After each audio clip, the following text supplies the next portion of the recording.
ආයුබෝවන් හැමෝටම. අද මගේ මනි මැනේජ්මන්ට් ප්ලෑන් එකේ 3 වෙනි දවස.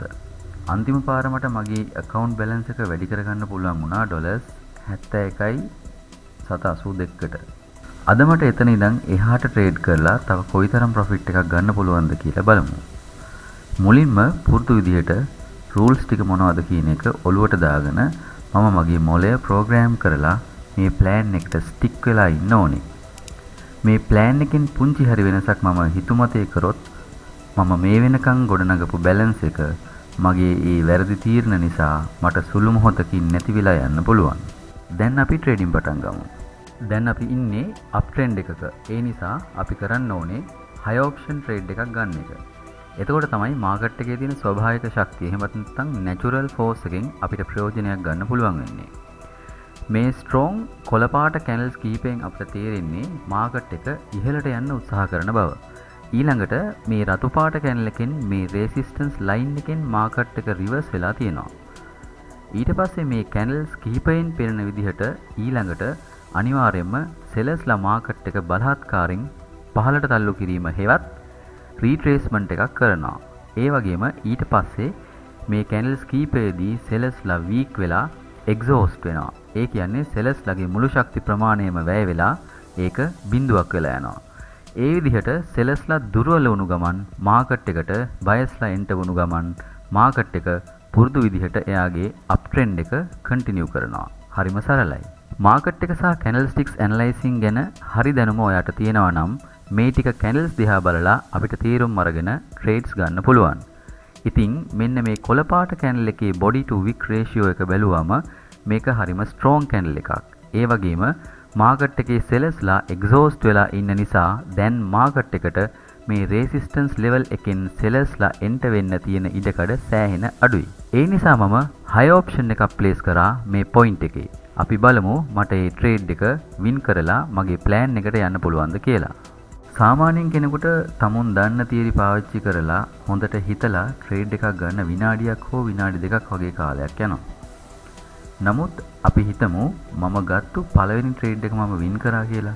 එතකොට වෙන්නේ අපේ මොලෙන් සිග්නල් එකක් දෙනවා අපේ ඇඟට ඩොපමින් කියන හෝමෝන් එක ස්‍රාවය කරලා. ඒ හෝමෝනෙන් කරන්නේ මම මගේ පළවෙනි ට්‍රේඩ් එක වින් කරපු නිසා ඇති වුණු සතුට එහෙමත් නැත්නම් හොඳට තේරෙන විදිහටම කිව්වොත් ආතල් එක දිගින් දිගටම මේන්ටේන් කරන එක. ඒ වගේම ඊළඟට වෙන්නේ මට ඒ හෝමෝන් එක මගේ ඇඟට වැඩි ප්‍රමාණයකින් ඉතා ඉක්මනින් ඕන වෙන එක. එතකොට තමයි සාමාන්‍යයෙන් විනාඩියක් හෝ දෙකක් අරගෙන අපි හොඳට හිතලා බලලා ගන්න ට්‍රේඩ්ස් අපේ මොලේ අපිව කලබල කරන විදිහට අරගෙන ලොස් වෙන්නේ. ඒක තමයි හෝමෝන් එකේ ස්වභාවය. ඔව් මම හිතපු විදිහටම මාකට් එක හැසිරුණා. ඒ නිසා මේ ට්‍රේඩ් එක මම වින් කරා. ඒ වගේම අද දවසට තියෙන 3% ප්‍රොෆිට් ටාගට් එක දැනටමත් අචීව් කරලා ඉවරයි. ඒ වුණත් තව එක ට්‍රේඩ් එකක් මම ඔයාලට කියලා දෙන්න ඕන නිසා මාර්ගන පෙන්නන්නම්. තාමත් අපි ඉන්නේ අප් ට්‍රෙන්ඩ් එකේ නිසා හයි ඔප්ෂන් එකක් ගන්න එක තමයි අපිට ගොඩක්ම වාසිදායක වෙන්නේ.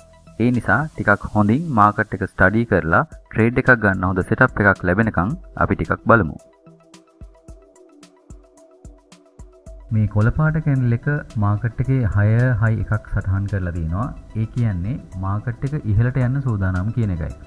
ඒත් එක්කම සෙලර්ස්ලා බොහොම ස්ට්‍රෝං විදිහට මාකට් එක රීට්‍රේස් කරලා පහළට අරන් ඇවිත් තියෙනවා.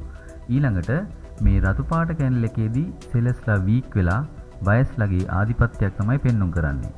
ඒක මේ රතු පාට කැන්ඩල් එකේ body to wick ratio එක දිහා බැලුවම කියන්න පුළුවන්. අපි තාමත් ඉන්නේ අප් ට්‍රෙන්ඩ් එකක නිසා හයි ඔප්ෂන් එකක් ප්ලේස් කරන එක තමයි අපට වාසිදායක වෙන්නේ.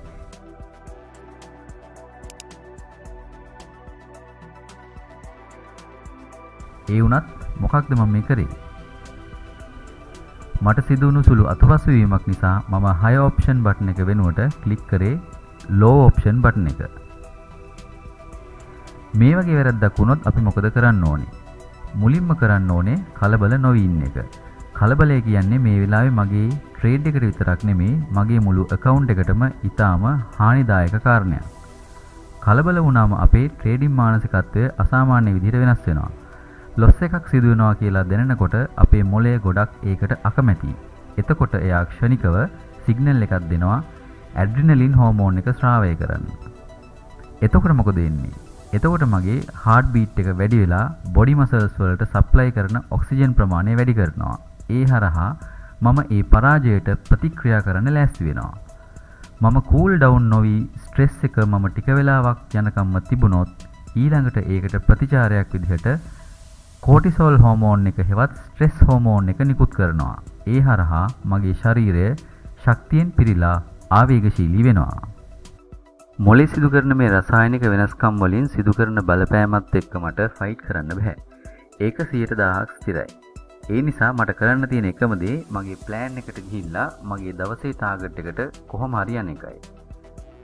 දැන් මට සිදු වුණ පාඩුව රිකවර් කරගෙන මගේ ප්ලෑන් එකේ විදිහට පටන් ගත්ත බැලන්ස් එකකින් 3%ක අවම ලාභයක් රඳවා ගන්න ඊළඟ ට්‍රේඩ් එක ප්ලෑන් කරනවා. මේ හැදුණු කොළපාට කැනල් එකේ body to wick ratio එක තියෙන්නේ බයස් ලගේ වාසියට. ඒ කියන්නේ ඒක ගොඩක් ස්ට්‍රෝං කොළපාට කැනල් එකක්. ඒ වගේම මාකට් එක තියෙන්නේ අප් ට්‍රෙන්ඩ් එකක නිසා මම මෙතනදී හයි ඔප්ෂන් එකක් ප්ලේස් කරනවා. අපි දැන් බලමු මට ඒ ට්‍රේඩ් එක වින් කරන්න පුළුවන්ද කියලා.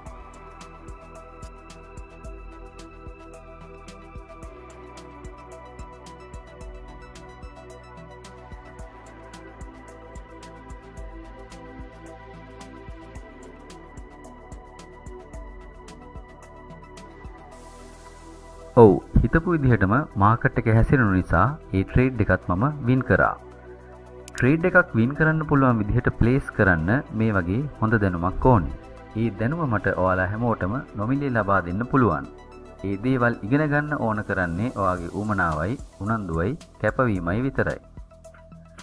ඔයාලට කියලා දෙන්න මම තව ට්‍රේඩ් එකක් ගන්නම්.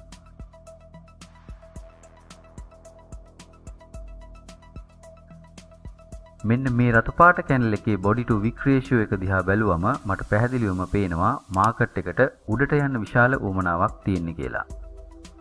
ඒත් එක්කම සෙලස්ලා මේ රතු පාට හරස් ඉරකින් පෙන්නලා තියෙන resistance level එකෙන් බොහොම strong විදිහට එන්ටර් වෙලා තවත් රතු පාට කැනල්ස් තුනක්ම හදලා තියෙනවා. ඒ කැනල්ස් තුනේදීම මට දකින්න තියෙන්නේ සෙලස්ලාගේ ප්‍රමාණය ක්‍රමයෙන් අඩු වෙලා තුන්වෙනි කැනල් එකේදී බිඳුවක් වෙලා ගිහින් තියෙන විදිහ. ඉතින් ඒත් එක්කම පහලින් කොළපාට හරස් ඉරකින් පෙන්නලා තියෙන සපෝට් ලෙවල් එකෙන් බයස්ලා එන්ටර් වෙලා මාකට් එක උඩට අරන් යන නිසා අපිට මේ ලෙවල් එකේදී බොහොම ලේසියෙන් හයි ඔප්ෂන් එකක් ප්ලේස් කරන්න පුළුවන්. හරි, අපි දැන් බලමු මේ ට්‍රේඩ් එක මට වින් කරන්න පුළුවන්ද කියලා.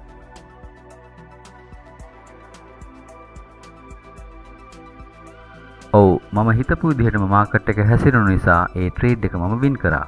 එතකොට අද මම $71.82කින් පටන් අරන් $82.46ක් වෙනකන් account එක වර්ධනය කරා.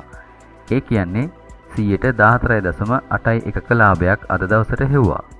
එහෙමනම් අද දවසට මගේ ට්‍රේඩින් ඉවරයි. කිසිම හේතුවකට ආයේ මාකට් එක පැත්තේ නොයන්න මම වග බලා ගන්න ඕනේ. එහෙනම් මගේ ඊළඟ ට්‍රේඩින් සෙෂන් එකෙන් අපි ආයෙමත් හම්බ වෙමු. සුබ දවසක් හැමෝටම.